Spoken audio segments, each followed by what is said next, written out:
Bonjour, alors premier volet de cette série de tutoriels visant à vous expliquer comment paramétrer les tables tactiles Coconut et quels sont les contenus à nous fournir pour que nous puissions la préparer pour vos événements d'entreprise.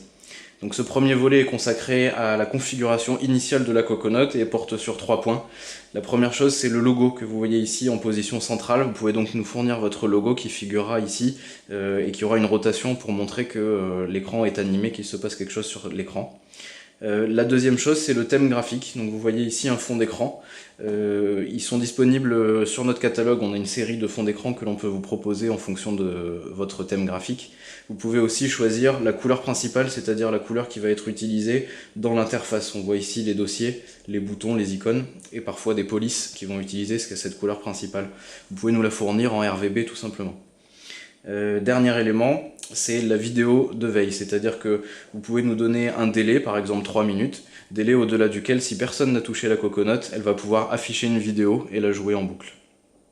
Pour terminer, je vais vous montrer très simplement comment on utilise l'interface de la Coconut. Donc vous avez ces boutons d'action qui invitent les utilisateurs à ouvrir une fenêtre, qui est une fenêtre individuelle. Ils peuvent ajuster pour la mettre en face de leur position, et ils peuvent ouvrir une ou plusieurs applications. Donc le principe de la Coconut, c'est qu'elle peut accueillir jusqu'à 4 utilisateurs qui vont chacun ouvrir des applications et les utiliser de manière asynchrone. Donc chaque personne peut utiliser sa propre application dans sa propre fenêtre. Mais il existe aussi un mode, c'est le mode plein écran. Donc ici je vais faire une demande de mise en plein écran de cette fenêtre. Les autres utilisateurs reçoivent une notification et ils peuvent choisir d'accepter ou de refuser cette mise en plein écran. S'ils acceptent, la fenêtre ici va venir occuper toute la surface de l'écran et est désormais munie de 3 grippes en périphérie qui vont permettre d'orienter la fenêtre vers l'interlocuteur à qui on souhaite faire une présentation du contenu.